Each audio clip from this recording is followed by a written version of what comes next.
Bismillahirrahmanirrahim. Assalamualaikum warahmatullahi wabarakatuh. Nama saya Misriani, NIM T 2018-1424. Di sini saya akan menjelaskan tentang metode tajdid.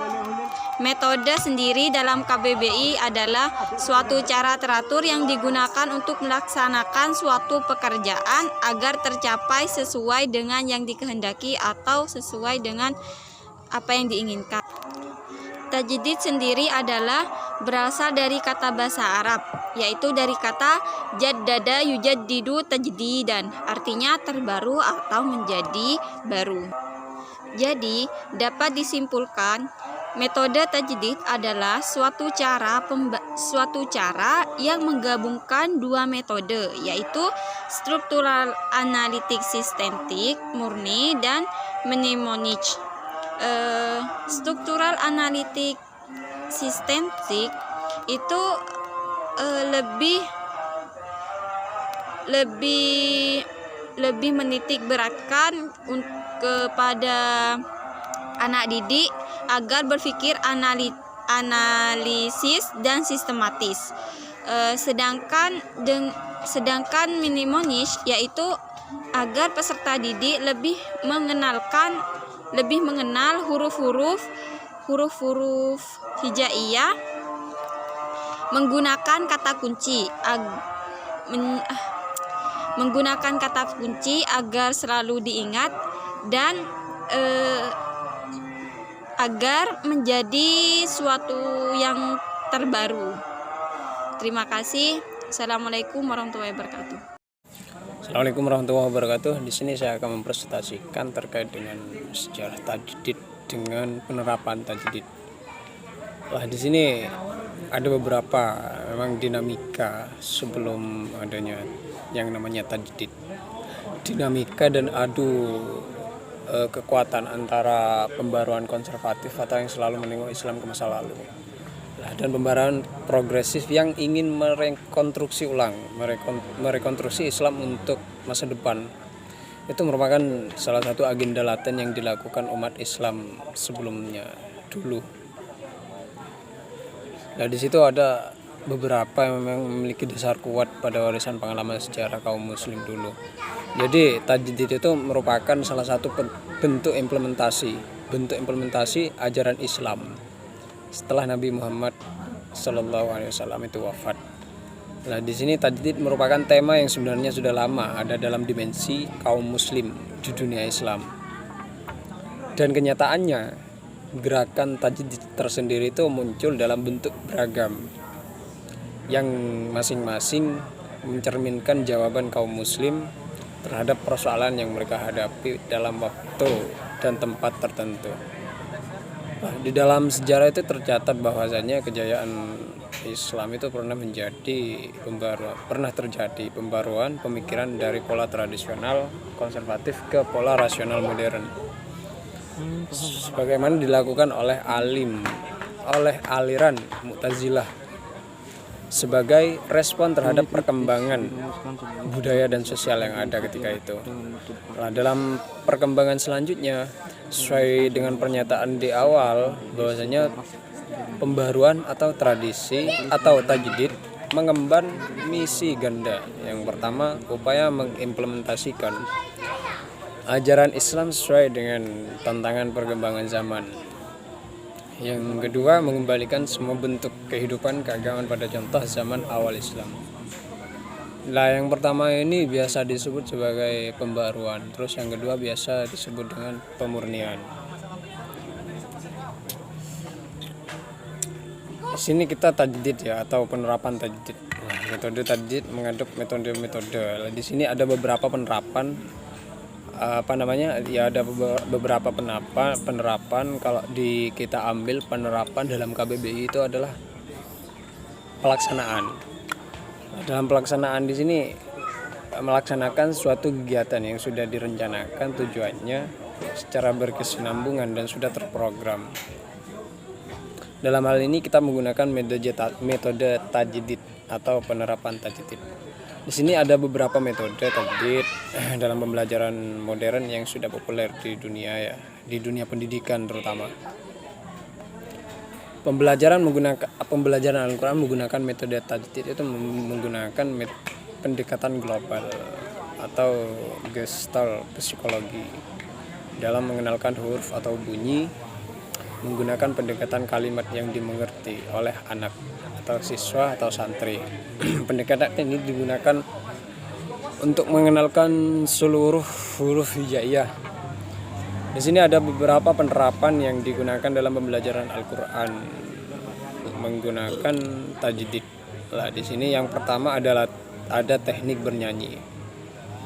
Teknik bernyanyi di sini digunakan pada saat mengenalkan kata kunci. Contoh penerapannya di sini didukung dengan instrumen musik. Terus di sini ada tahap awal yaitu mendengarkan musik atau menyanyikan musik. Diminta untuk menyanyikan musiknya terlebih dahulu. Lalu selanjutnya ketika siswa sudah selesai mendengarkan atau menyanyikan musik yang sudah ditentukan oleh gurunya, itu langsung menyanyikan lagu lagi dengan syair dengan syair yang sudah dirubah sesuai dengan materi yang sudah dipelajari.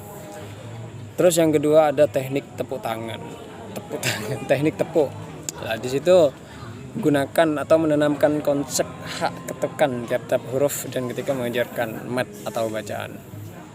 Contoh penerapannya di sini menggunakan aba-aba. Guru memberi aba-aba kepada peserta atau santri, siswa. Apabila bacaannya satu ketuk, contoh ini, apabila satu bacaannya itu satu ketuk menggunakan tepuk tangan. Apabila bacanya 2 ketuk itu menggunakan tepuk paha. Terus yang kedua, guru memberi contoh kepada siswa atau santri. Memberikan contoh kepada siswa atau santri untuk mengikuti. Terus ada yang teknik selanjutnya, teknik sosiodrama. Lah, teknik ini sangat bermanfaat untuk peserta didik atau santri atau siswa yang memiliki kecerdasan visual tinggi. Teknik ini memeragakan apa yang disampaikan guru, terutama yang terkait dengan kata kunci. Terus yang keempat, teknik bercerita. Antara kunci yang diceritakan dengan yang lainnya dapat dibuat rangkaian cerita yang lebih menarik sambil menggabungkannya dengan teknik cerita. Teknik cerita ini sangat cocok ya untuk anak-anak terutama.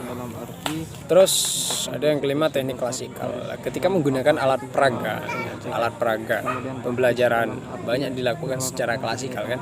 Nah, yaitu peserta secara bersama-sama belajar materi yang sama dalam waktu yang telah ditentukan dalam kurikulum, target kurikulum.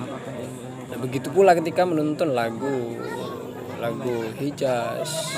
Dengan teknik ini peserta didik mendapatkan waktu belajar yang sama. Terus ada pula teknik individual yang terakhir. Teknik ini biasa disebut sebagai teknik baca simak, yaitu kegiatan belajar mengajar yang prosesnya dilakukan dengan cara membaca secara bergiliran.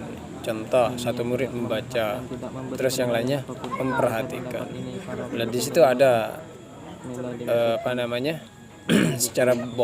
bisa secara bergantian untuk melakukan teknik individual tersebut.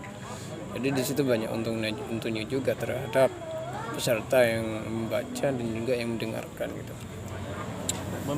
Terima kasih. Assalamualaikum warahmatullahi wabarakatuh. Assalamualaikum warahmatullahi wabarakatuh. Di sini saya akan melanjutkan penjelasan dari teman saya. Di sini saya akan membahas tentang materi-materi pokok dalam metode tajdid. Materi pembelajaran Al-Quran dalam metode tajdid di sini tidak berbeda dengan metode pembelajaran Al-Quran secara umum. Hanya saja penyajian materi metode tajdid di sini diselingi dengan cerita yang berupa kata kunci dan gambar yang bertujuan untuk memudahkan peserta didik dalam mengingat huruf-huruf hijaiyah dengan menggunakan lagu Hijaz. Yang pertama, materi pokok dari metode tajdid di sini yaitu dasar pembelajaran dalam metode tilawah terdiri dari buku tajdid seri A dan seri B. Kemudian dilanjutkan pada buku tajdid seri tajwid. Yang kedua pada level tadarus. Yang level kedua ini santri sudah dikenalkan dengan materi wakaf ibtida secara sederhana. Dan kemudian dilatih untuk membaca Quran Rasm Utsmani secara tartil maupun berhijaz. Yang ketiga yaitu level tahsin. Pada level ini santri sudah mulai membiasakan diri untuk mewakaf ibtidakan bacaan sendiri. Yang keempat, level tahsin yang sudah diajarkan mulai diajarkan bagaimana menulis huruf Arab atau huruf hijaiyah dengan benar. Yang kelima yaitu memasuki pada level tafhim. Pada level ini santri dikenalkan pada bagaimana memahami satu surat secara mudah dengan menggunakan metode mind mapping. Pada level terakhir yaitu level tarjim. Pada level ini anak sudah diajarkan bagaimana menerjemahkan ayat-ayat sederhana atau membaca kitab gundul. Mungkin hanya itu yang dapat saya sampaikan, kurang lebihnya mohon maaf. Wassalamualaikum warahmatullahi wabarakatuh. Assalamualaikum warahmatullahi wabarakatuh. Nama saya Nani Febrianti, NIM T2018-1435. Di sini saya akan menjelaskan beberapa kelebihan metode tajdid. Yang pertama yaitu pada seri tilawahnya, tajdid hanya menggunakan 1 jilid buku, di mana pada metode lain biasanya terdapat lebih dari 3 jilid sampai anak dapat membaca Al-Quran.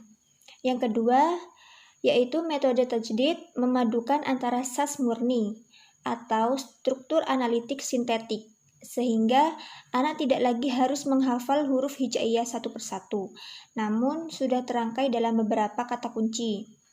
Yang ketiga, tajdid sendiri juga sudah menggunakan bentuk penulisan Rasm Utsmani yang merupakan standar penulisan Al-Quran internasional.